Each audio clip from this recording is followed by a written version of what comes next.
Put us all together. How are we all doing? Oh, come on, we can do a bit better than that. Come on, it's beer o'clock. How are we all doing? Yay! Much better. And even more exciting, you're about to listen to 25 minutes of SEO chat. Yay! That's not exciting. Yeah, a little bit of background on myself. I've been working in websites and SEO for the past 12 years, working for BT websites, independent companies. And about 8-9 years ago, I set up Bottle Green websites with my colleague, who I lovingly left to run things up in Edinburgh, so I could come down here to see you lovely people, which is fantastic.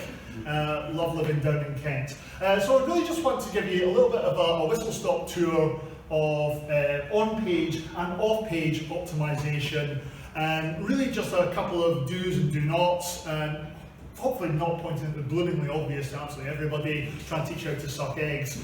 So obviously to start with, it works, thank God.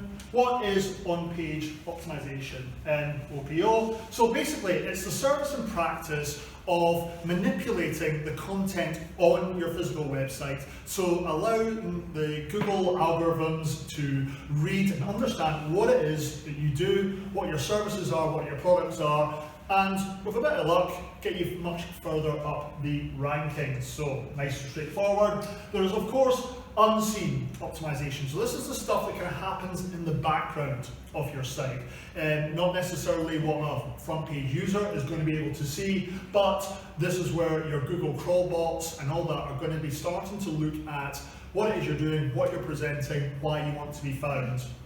So the first biggie, everybody must do this, is keyword research.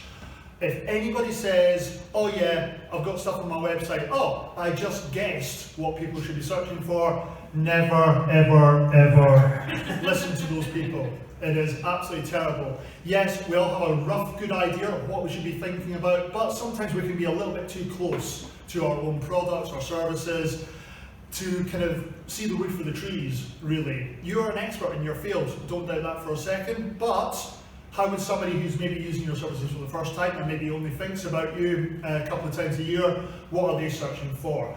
There are a number of brilliant tools out there to be able to help you find terms and also mix up terms as well. We'll get on to a little bit more of the on-page terms as well a little bit later on, but it allows you to get an idea of variant as well for you there. Okay, meta content as well. Sorry, need to do this. Yay, later. So, when you're starting to write your meta content, this is your page descriptions. This is what, effectively, if you're going on holiday, do you remember those? Yeah? Now, some of us do. But you're going to stand WH Smith's before you get on the plane, and you're going to flick onto the back end of the book. What's it going to say? It's going to give you your title, your description, and a little bit about it. That's exactly what your meta content is for. You'll notice this on any search engine result page. The bit of blue, black, kind of purple linkable text is the meta title, giving people a clue of what their page is going to be, anything like that. And then, of course, the URL, keeping those nice and short. Roughly want to keep them about 160 characters and below. And the meta description is the short synopsis of exactly what this page is going to be. What is really, really interesting right now is that the descriptions and titles that you put on pages on your website can be absolutely individual to every single individual page. That's how Google are reading those, which is great. It means that you can be as specific as you want, because specific is terrific when it comes to SEO. Yes, that was a cheesy line. Thank you for feeling as awkward listening to that as I did delivering it. Thank you. Moving on. Quick question. Yo. People who design their own websites, I'm guessing they've got a fairly good idea of managing or developing the on-page optimization. Well, they haven't got a very good idea of how to develop the off-page optimization. Is that right?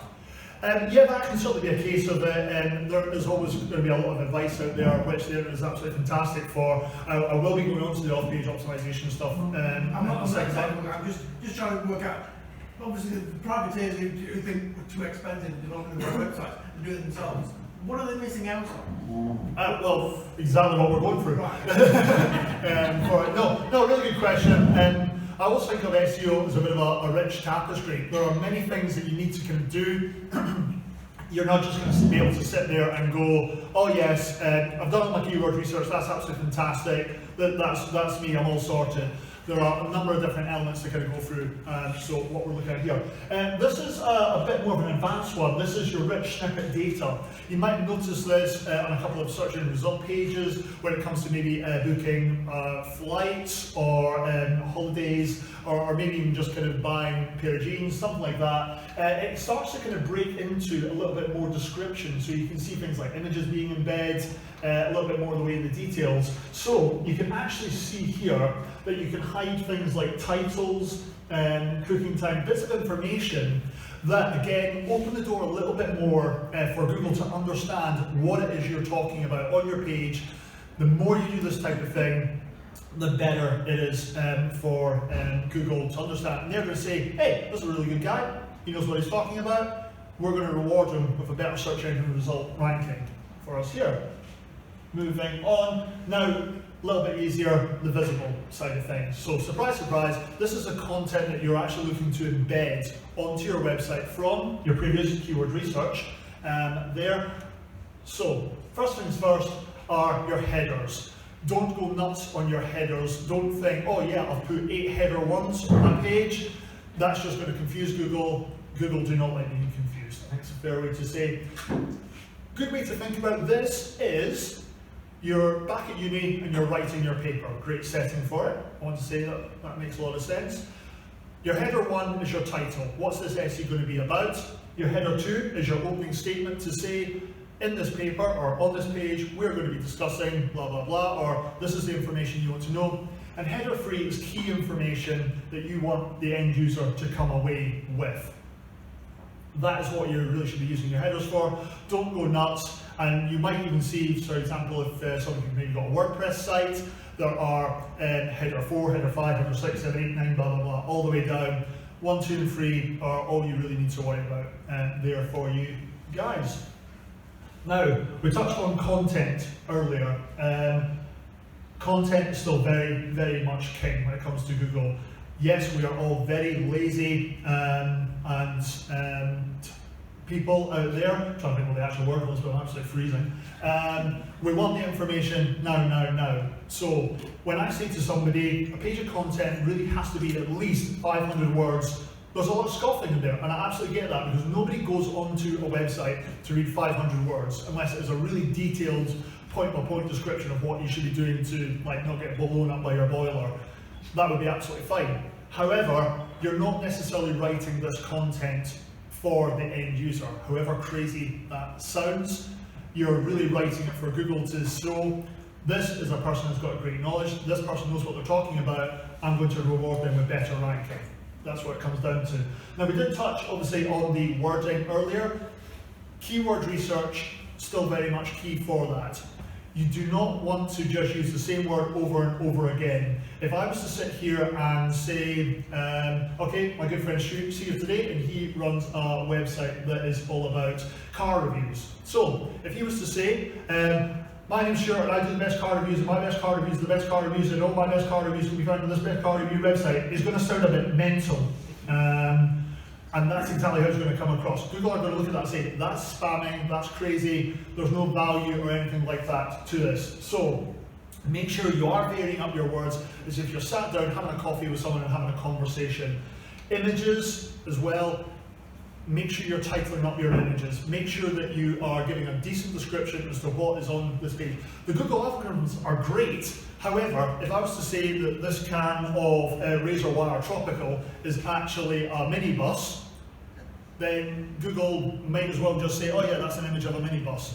Doesn't make any sense to it, there's no value to it as well. And content, of course, isn't just words. Embedding videos onto your site is a fantastic thing. Surprise, surprise, Google, do you know what else they own? They own YouTube, which is the second biggest search engine in the world. Not a lot of people know that, now you do. Welcome. So embedding a video onto your website is a great way of being able to retain the content and people on your site. Another fantastic thing to do as well is internal link building. So, sending somebody from one page of your website to another page of your website to another page of your website, as long as it's got a natural flow of information, that'll show Google that someone is staying on your site, they're reading more information, and you're retaining them. That makes you a very good source. In addition, probably better to cover this as well, embedding a map or embedding social media platform as well there shows a little bit more movement. A lot of people always ask me about blog content and latest news.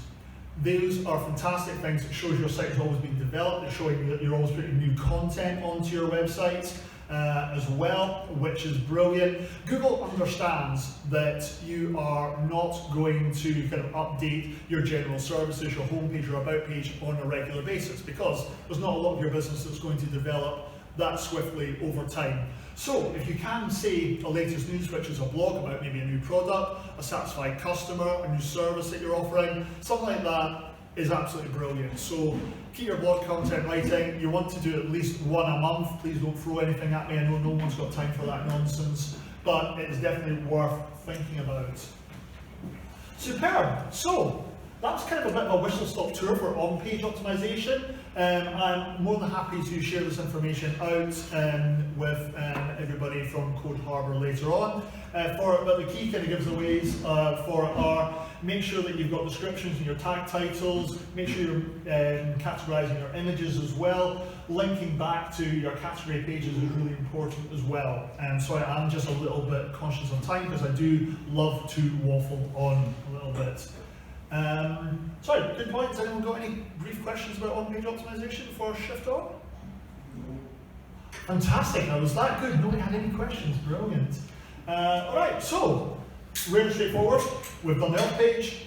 It's now time to do the off-page for us here. So, off-page, surprise, surprise, refers to the information and the work that you're putting into your website that is not happening on your site. Again, as I said earlier, that Google is very much about the rich tapestry of what you do on your site. So you can make sure that you are covering all your bases and giving as big a presentation to your work as possible.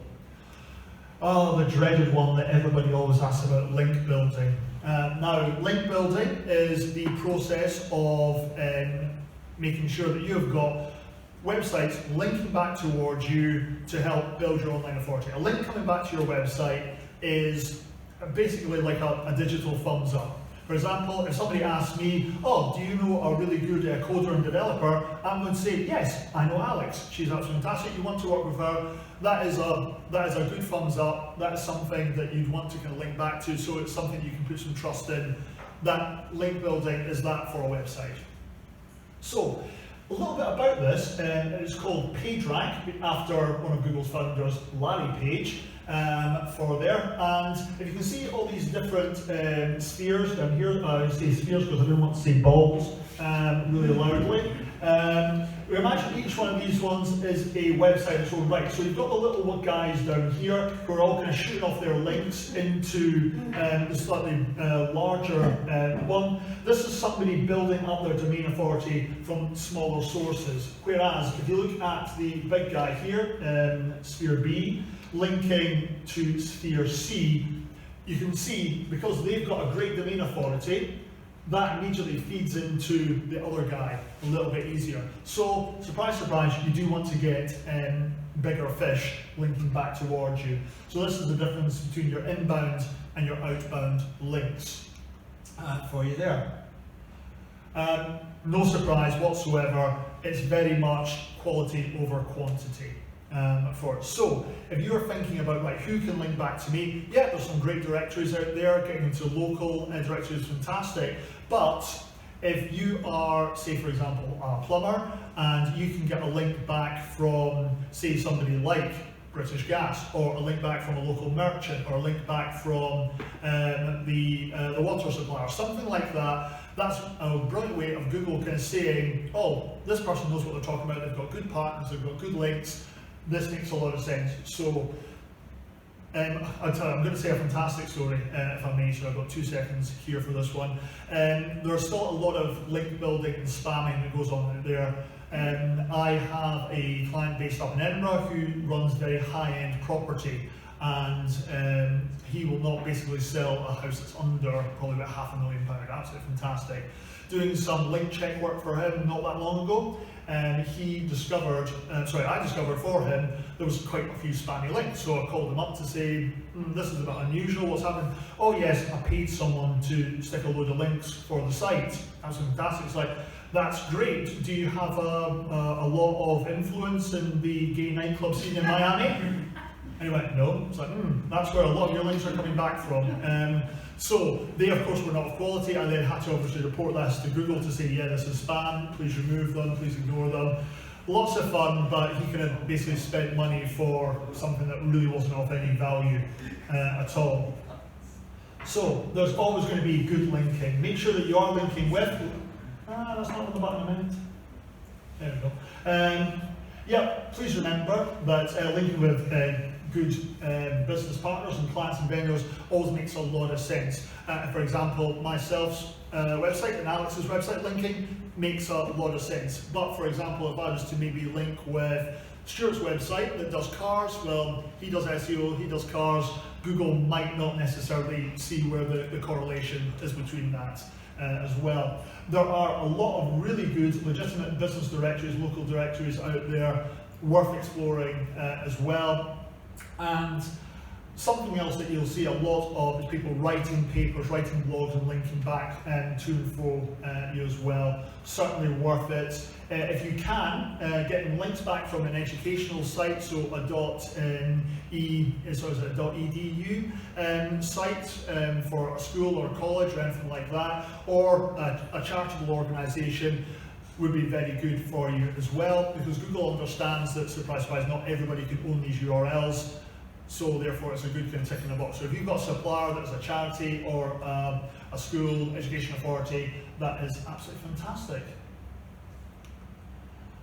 Everybody's favourite, local optimisation. You definitely want to be found on the map listings. So for Google, it's all about local. You want your business appearing in the side where you can see lots of nice reviews, you can get images, and you can still post. And Google had a really tough time of it, trying to get their social side of things up going. For some reason, they've never been able to kind of capture the imagination that they have for search engine. They've tried to be a bit too much like Facebook, they've tried to be a bit too much like LinkedIn. They've tried a mix and a balance, and it's just really not worked for them. But posting on Google My Business is still something I would definitely recommend. Again, just because it shows Google that you are active on the site. And get reviews. Cannot stress that enough, people. Make sure that you're getting reviews from everybody you touch base with. You will ask people, they will say, oh yeah, I'll do that. They might not do it, but please keep asking, please keep doing. It is well and truly worth it, I promise. Bing. Bit of the sad kind of adopted brother of search engine optimization, isn't it, Alex? Oh, did you not know that, sorry?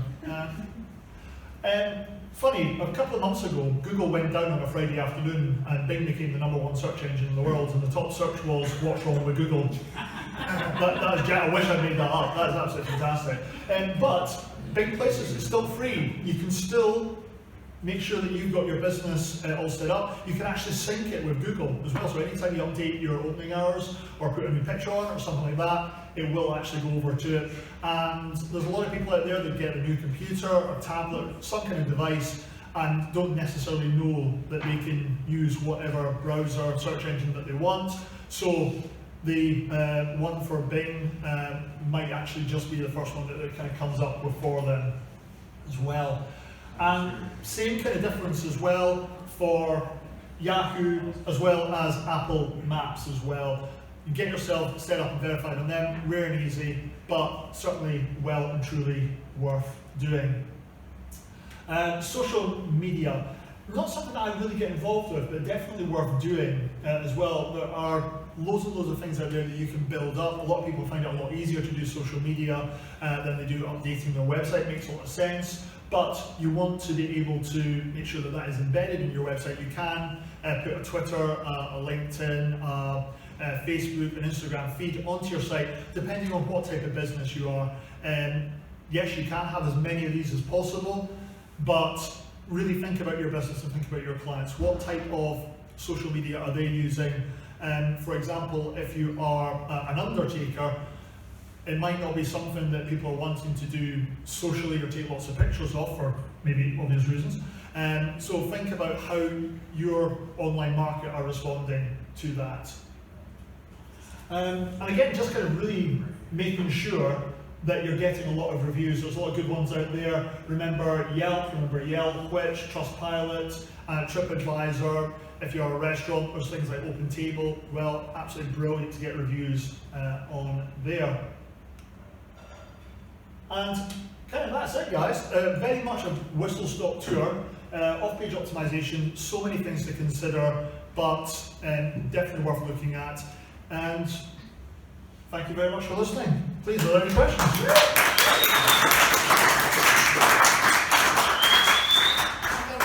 Oh, come on, let me have a breath, Jake. Come on.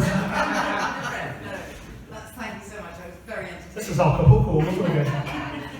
How on earth do you get a which review? Which reviews, you do actually have to submit yourself to which is very much a kind of a trust thing. They're actually very, very conscious that a which review is something that should be held store of. So I've got a client who's got about 60 odd which reviews. He's a painter and decorator, but he does massively well for his follow-ups, his service, everything like that. And you make the customers very well aware that if you put a which review on, which will actually phone you up to confirm, did this person do this job, roughly what the job that they did, do you have an invoice for them? A lot of clients obviously can't be bothered with that, but which is a fantastic one if you can get a profile set up and then get it all verified. Thank you. No problem. Anybody else? Alex, on you go. I can't remember which one it was. There was one that you said that you clearly didn't like. There was one that kind of got a vibe from. What was the one that you enjoyed doing the most out of everything? Like, what's the, you go, yeah, this is going to be a good day because I've got to do this part of SEO. A fantastic one for me is actually always the keyword research for it. It's very geeky. I love staring at spreadsheets. I am that sad. But it's normally something that we do at the start of a journey.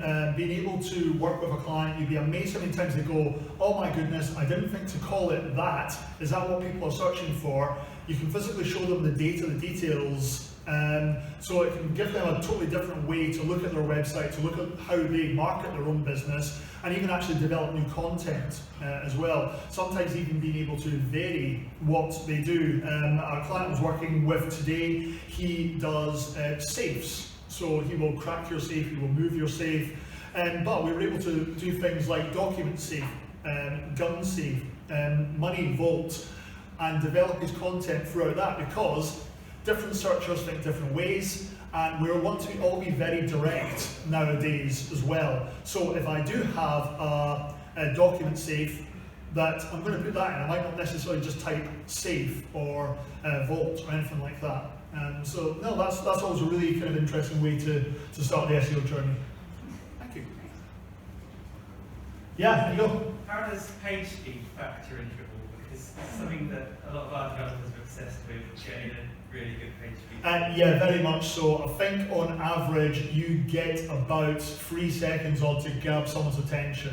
So if you've got slow load speed because you have maybe put on far too many large images or something like that, that can definitely affect your rankings as well, because Google, understand, appreciate, part of analytics is they can tell how long someone's spending on your site, what your bounce rate is, someone coming straight off for you there. So definitely page load speed is something you have to be very, very cautious of. If you are having an image on your website, ideally you want it about 150 kilobytes and below. There's some great image software out there that can still reduce the size of a good image so it doesn't look like a grainy quality for you, and it's not going to affect how a client looks at you as well. Also to that point, make sure your website is mobile responsive. There is a Google mobile test that you can run your site through. 100% worth doing. That is now one of the biggest factors when Google come to comparing you to a competitor. Cool. There you go. Yeah, do search engines give it any value to sites that offer accessibility to disabled users? Very good question, actually, and it's something that they're getting better with. For example, recently I had to install a speech pattern, a speech kind of click option on for a client site for clients with visible issues with it. Sorry, clients that cannot see. That's what I'm trying to bloody say. Ignore me. So that is something that they are certainly encouraging, but I don't think it's a massive factor, although it should be. Let's be fair. Superb. Oh, sorry, is there a hand up there? No, sorry, can you see the light? Oh, it's you. Never mind. Moving on. You've occasionally used the word Google there, but apparently people are encouraging us that there are other search engines out there and maybe to use DuckDuckGo or something else. Is there anything different we should do to optimise for these upstarts? No, I've never heard of any other one than Google. No, I do use the word Google absolutely a lot. You're absolutely correct. DuckDuckGo is a very interesting one. There's obviously there's been a bit of controversy around Google, around how they're using data and things like that. DuckDuckGo wants to stay away from that. Google are getting a lot better at sharing their algorithms and things like that with some of the other search engines to kind of help their kind of semi-tarnished reputation out there for it. I would still say in optimizing for your website, Google's the way to go. Google still makes up a good kind of 85% of the search kind of market, so all the other guys are really just kind of picking off the scraps for it. I don't think anybody else is saying, but guys, it's been an absolute pleasure. Alex, thank you once again, and stick around. Really looking forward to hearing from Jim. Thank you very much.